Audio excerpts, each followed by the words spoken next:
del programa Marquemos un Norte de Uruguay. Les saluda Omar García Rivera de la Ciudad de México, Ajusco Radio. Y pues sigan escuchando este excelente programa crítico de nuestro amigo Ricardo. Soy Alejandro Higuita, comunicador de los pueblos indígenas en Vera, de Antioquia, Colombia. Trabajo en el Cabildo Mayor Indígena de Chigurodó y los invitamos a que sigan escuchando Marquemos un Norte.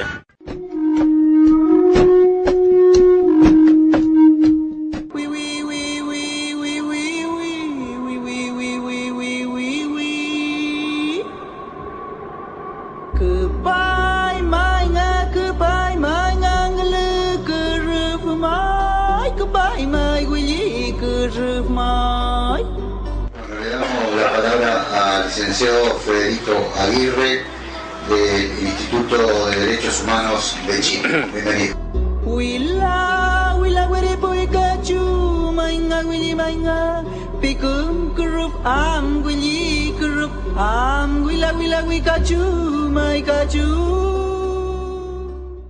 Buenas tardes a todas y a todos. Quiero agradecer al Consejo de la Nación Charrúa la invitación que se formula al Instituto Nacional de Derechos Humanos y transmitir el saludo del Instituto Nacional de Derechos Humanos, del INDH de Chile, a estos esfuerzos que se están haciendo, levantando y reivindicando el derecho a la identidad, en este caso de la Nación Charrúa. Yo no vengo en representación de ningún pueblo, de los que constituyen lo que es el territorio nacional chileno. Vengo en representación de un organismo del Estado que tiene por mandato legal la promoción y protección de los derechos de los habitantes del territorio nacional, entre los cuales se encuentran, por cierto, pueblos indígenas. Es una institución que tiene 4 años de existencia y que, por cierto, tiene dentro de su agenda, por la importancia que tiene no solo los pueblos indígenas de Chile, sino por la demanda y la expresión de esta demanda, tiene dentro de su agenda incorporado la temática de los derechos de las naciones originarias de mi país. En Chile son 9 los pueblos reconocidos. En realidad, la ley indígena que nace iniciada la transición a la democracia no reconoce a los pueblos, lo que hace es reconocer a las etnias. Y son 9 las etnias, según la legislación nacional, reconocidas en mi patria, en mi país. Entre los cuales el 80%, imagino que es de conocimiento público, está integrado por el pueblo mapuche. Pero al lado del pueblo mapuche está el pueblo Licanantayo, Atacama, está el pueblo Coya, está el pueblo Diaguita, está el pueblo Rapanui, está el pueblo Cahuéscar en el sur y otras identidades que también fueron, como consecuencia de la colonización y como consecuencia de la histórica y sistemática política de exterminio de la República, fueron avasallados como consecuencia, insisto, de una política sistemática de aniquilación, de aculturación, y muchas de estas identidades en la práctica desaparecieron y hoy día están viviendo procesos de reetnificación, de no sé cómo llamarlo, pero son procesos en que se encuentran en sus ancestros, en su pasado, en su historia, en su identidad, y se levantan y se reivindican en tantos pueblos. Son 1.600.000 habitantes, es decir, el 10% de la población de acuerdo a los antecedentes censales, lo que constituye la población indígena. El 80% vive en la ciudad, en la urbe. Solo un 20% de la población indígena en general del país vive y está vinculada a las comunidades, está vinculado, tiene este vínculo con la tierra y el territorio. Y por último, para tener una imagen y en ese tener a lo menos una pincelada del contexto de lo que quiero hablar sobre el derecho a la consulta y la implementación del Convenio 169, Chile vive un conflicto intercultural serio, grave, que ha tenido expresiones de violencia significativa. Han habido muertos, no solo del lado de los pueblos indígenas, por cierto, de ahí ha venido la mayor cantidad de muertos, como consecuencia de la acción del Estado. Ha habido también muertos de colonos y terceros que están ahí instalados en los territorios como consecuencia de la acción de grupos vinculados a las causas indígenas. Es una situación muy grave, muy seria la que se vive en el país. Y no solo en relación al pueblo mapuche. En el año 2010, cuando nosotros nacimos como institución de derechos humanos, en la isla Rapanui, un grupo, un clan, el clan Toiti, reivindicando derechos ancestrales sobre sus tierras, se opuso a la construcción de un hotel.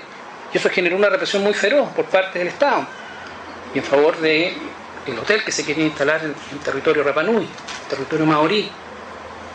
El caso mapuche es más conocido porque ha sido más noticioso, pero lo cierto es que en el país se vive un conflicto intercultural serio. Ben Emerson, relator especial del terrorismo y los derechos humanos de Naciones Unidas, hizo una visita en el territorio del sur, precisamente por este tema, y su informe es claro. Eso no lo están diciendo los mapuches, no lo están diciendo los organismos de derechos humanos. El país vive un conflicto intercultural. ¿Cuál es la respuesta al conflicto que vive el país? El Estado ha aplicado básicamente, y una síntesis quizás grosera, pero permítanme aventurarla más que sea, pero ha planteado básicamente dos tipos de respuestas. Políticas públicas de naturaleza asistencialista, políticas públicas que van en la dirección de reconocer tímidamente ciertos derechos, restitución de tierra en base a las normas del mercado, sin aplicar políticas de restitución que están reconocidas en el derecho internacional, por cierto, y ha aplicado también políticas punitivas. Ha exacerbado el uso de la herramienta punitiva frente a la movilización y a la demanda y la reivindicación indígena. Esos son datos que hoy día están siendo revisados desde el sistema internacional de derechos humanos y el sistema regional de derechos humanos. Hay una causa en este minuto en la Corte Interamericana de Derechos Humanos que está por ser fallada por aplicación de legislación antiterrorista a grupos indígenas, particularmente autoridades religiosas, ancestrales. En fin, yo diría que en términos muy gruesos y muy generales es la situación en la que se da la implementación del convenio 169 de la OIT en nuestro país, en mi país. Hizo parte el convenio, yo lo dije en la mañana, pero hizo parte de una larga reivindicación de los propios pueblos indígenas porque este instrumento internacional fuera ratificado y se incorporara a nuestro ordenamiento jurídico. Desde antes de iniciada la transición democrática, el año 89, en el corazón del territorio mapuche, se suscribe un acuerdo, el denominado Acuerdo de Nuevo Imperial, en que los pueblos indígenas representados por dirigentes, lideresas, autoridades ancestrales concurren al que fue el primer presidente elegido democráticamente y firman un acuerdo en donde uno de los 3 puntos en que se logra consenso y un compromiso fue la ratificación del convenio 169 de la OIT. Solo el 2008 fue posible, por parte del Congreso, finalmente ratificar el convenio 169 y se incorporó, como el propio convenio lo señala, un año después, es decir, está vigente desde septiembre del año 2009 en nuestro país. Esto representa, por cierto, como aquí ha sido señalado, un desafío para el Estado, porque desde la perspectiva de los derechos humanos, desde la perspectiva del derecho internacional de los derechos humanos, lo cierto es que la respuesta, y es por lo menos el diagnóstico que nosotros como Instituto Nacional de Derechos Humanos hemos formulado, la respuesta adecuada, la respuesta correcta, a nuestro modo de entender, fundada en los derechos humanos, es que el Estado avance en el reconocimiento de la condición pluricultural y plurinacional de la sociedad y del propio Estado chileno, y establezca en el marco de ese reconocimiento de la condición pluricultural un tipo de relación con los pueblos indígenas distinto, de nuevo tipo, de nueva calidad. Eso plantea un desafío a la institucionalidad política de nuestro país, que ha sido concebido desde el siglo XIX en adelante como un Estado, una república unitaria, única e indivisible. Superar ese modelo, superar ese paradigma, que es posible porque experiencias comparadas así lo han demostrado.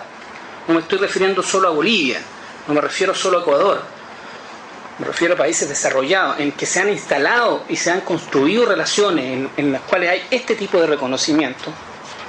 Solo sobre la base de la construcción de este nuevo tipo de relación, a nuestro juicio, a nuestro modo de entender, va a ser posible dar una respuesta satisfactoria a una demanda que hoy día, desde el derecho internacional de los derechos humanos, encuentra plena consistencia y pleno respaldo. Hoy, desde el derecho internacional de los derechos humanos, no existe ninguna duda porque hay un sujeto de derecho llamado pueblo indígena, al cual se le asisten un conjunto de derechos y respecto a los cuales los estados tienen un conjunto de obligaciones. Una de estas obligaciones, no la única, es la consulta previa, libre e informada. Supone la consulta previa un nuevo tipo de relacionamiento con los pueblos. Supone necesariamente la construcción de un nuevo tipo de relación con los pueblos. La consulta previa no consiste, como aquí ha sido señalado, en recabar la opinión de los pueblos. Significa en instaurar un mecanismo frente a toda medida administrativa, frente a toda medida legislativa que sea susceptible de afectar directamente a los pueblos indígenas, el someterla a la consideración en un procedimiento fundado en la buena fe y que esté orientado a la obtención del consentimiento de ese pueblo de esa medida legislativa o administrativa que se está proponiendo, de manera previa, inspirado en la buena fe, mediante procedimientos adecuados, a través de sus instituciones representativas. Es un complejo y es, según los expertos y los juristas y los políticos, es, no cabe ninguna duda, la piedra angular del convenio 169. No es el único derecho. El convenio 169 reconoce derecho a las tierras, al territorio, a los recursos naturales, reconoce lo que se denomina el derecho propio de los pueblos indígenas, el pluralismo jurídico. Hay una serie de otros derechos que están ahí consagrados, reconocidos, especificados.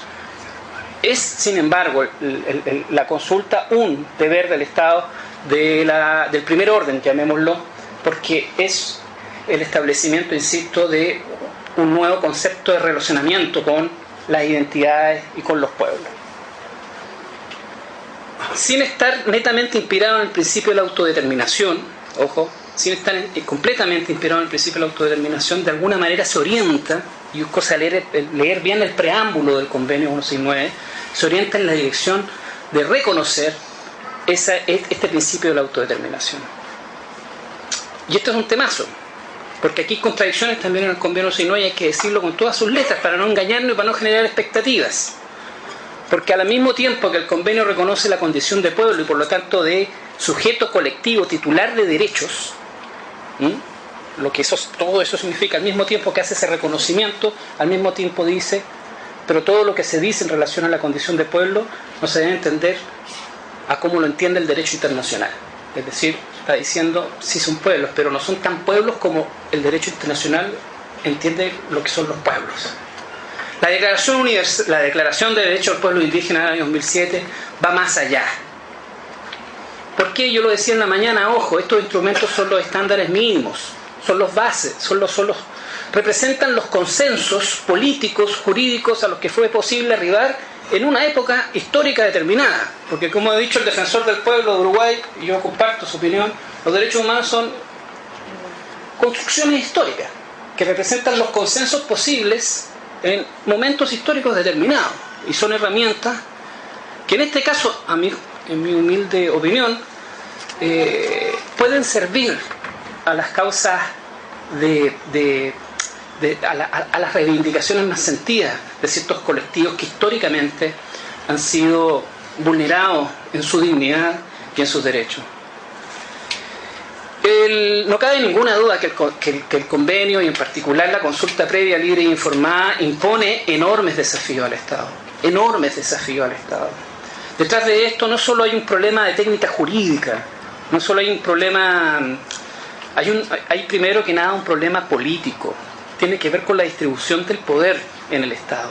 Estados que, insisto, se han concebido históricamente como estados monoculturales, como estados unitarios, en que han invisibilizado su diversidad de manera completa.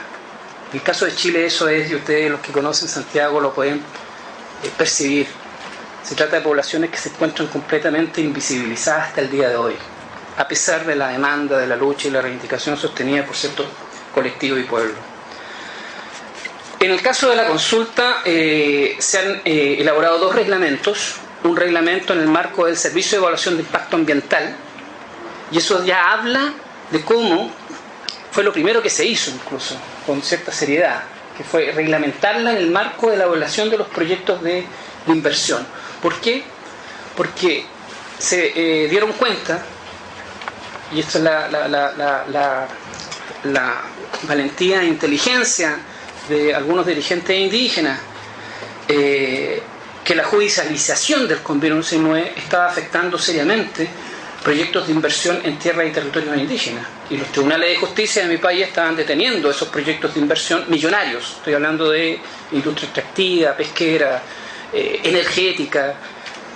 Hay uno que tenemos compartido con Argentina, que es de los Huaycoaltinos y de la Barrick Gold, un proyecto binacional pero millonario, etcétera. Entonces lo primero que se hizo fue reglamentar en el marco del sistema de evaluación de impacto ambiental. Y lo último que se ha hecho es hacer una reglamentación de la consulta general, y se dictó un reglamento. Ambos instrumentos reproducen en buena parte lo que la norma internacional señala, en buena parte.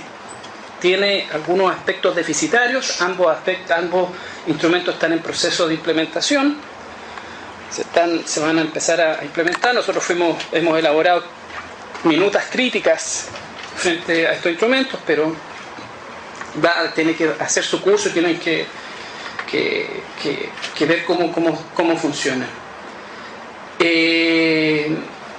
Probablemente el mayor desafío que tienen los estados, insisto, es cómo se implementa la consulta previa.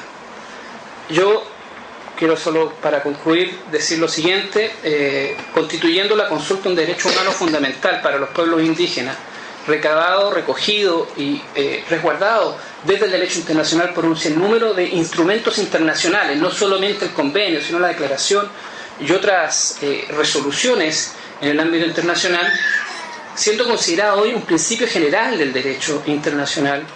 Yo he llegado a la convicción más íntima de que en virtud del principio de certeza jurídica para los propios pueblos concernidos, como para los terceros eventualmente afectados por estas decisiones y por estos procedimientos, así como por el principio de legalidad, se debe avanzar en la dirección de que este derecho, este deber por parte del Estado se regule internamente para una mejor y más eficaz implementación del deber de consulta, y que esta regulación no tiene que ser a través de un decreto, de un reglamento, que es una legislación que dicta el Poder Ejecutivo, sino que tiene que ser a través de una deliberación más amplia, que tiene que ser previa consulta con los propios pueblos indígenas y en el cual se tiene que involucrar el Poder Legislativo. Muchas gracias.